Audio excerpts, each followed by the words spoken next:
Masam tanpa senyuman, wajah kecewa pemain Cina setelah kalah dari timnas Indonesia. Kekalahan tim nasional Cina dari Indonesia dalam laga lanjutan kualifikasi Piala Dunia 2026 zona Asia menyisakan pemandangan mencolok di akhir pertandingan. Para pemain Cina tampak lesu dan tertunduk, tak mampu menyembunyikan kekecewaan usai takluk 0-1 dari skuad Garuda, Kamis, 5 Juni 2025. Bertanding di Stadion Utama Gelora Bung Karno, SUGBK, Senayan, Jakarta, Cina datang dengan target meraih kemenangan. Sayangnya, mereka harus pulang dengan tangan kosong usai ular Romeni mencetak gol lewat titik penalti di menit ke-45.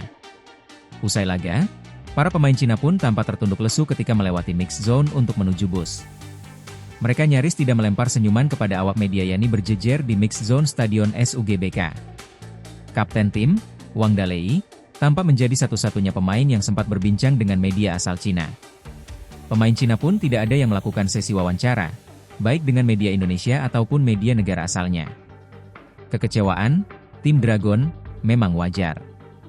Kekalahan ini membuat peluang Cina untuk melangkah ke putaran keempat tertutup. Mereka tidak akan bisa menembus minimal peringkat 4 klasemen grup C. Seperti diketahui, hanya peringkat ketiga dan keempat di klasemen grup yang bisa melanjutkan perjuangan di putaran keempat kualifikasi Piala Dunia 2026 zona Asia.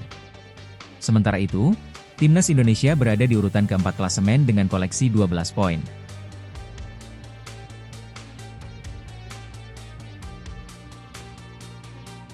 Download Tribun X sekarang, menghadirkan lokal menjadi Indonesia.